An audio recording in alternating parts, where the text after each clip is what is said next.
ഇനി തിയേറ്ററിൽ കാണാം. Once upon a time in Kochi തിയേറ്ററുകളിൽ. ചിത്രത്തിന്റെ 1.54 മിനിറ്റ് ദൈർഘ്യമുള്ള ട്രെയിലർ നേരത്തെ പുറത്തെത്തിയിരുന്നു. കലന്തൂർ എന്റർടൈൻമെന്റ്സിന്റെ ബാനറിൽ കലന്തൂർ നിർമ്മിച്ച് നാദിർഷ സംവിധാനം ചെയ്യുന്ന once upon a time in Kochi ഇന്ന് തിയേറ്ററുകളിൽ റിലീസ് ചെയ്യും.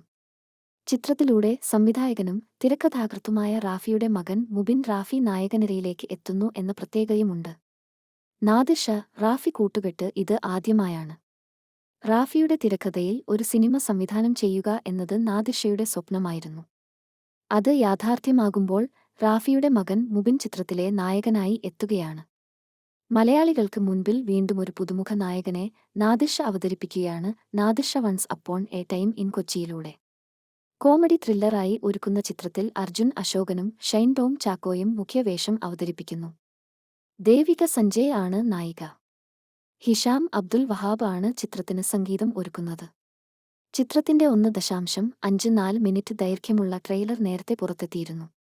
ഛായാഗ്രഹകൻ Shaji Kumar, editor Shameer Muhammad, project designer Sailex Abraham, production designing Santhosh Raman, makeup Ronex Xavier, costume Arun Manohar, production controller Sreekumar Chennithala, chief associate director Deepak Narayan, marketing Brinkforth advertising പിയാറു Manju Gopinath, stills Yoonus Kundayi designs Macguffin എന്നിവരാണ് ചിത്രത്തിന്റെ അണിയർ പ്രവർത്തകർ.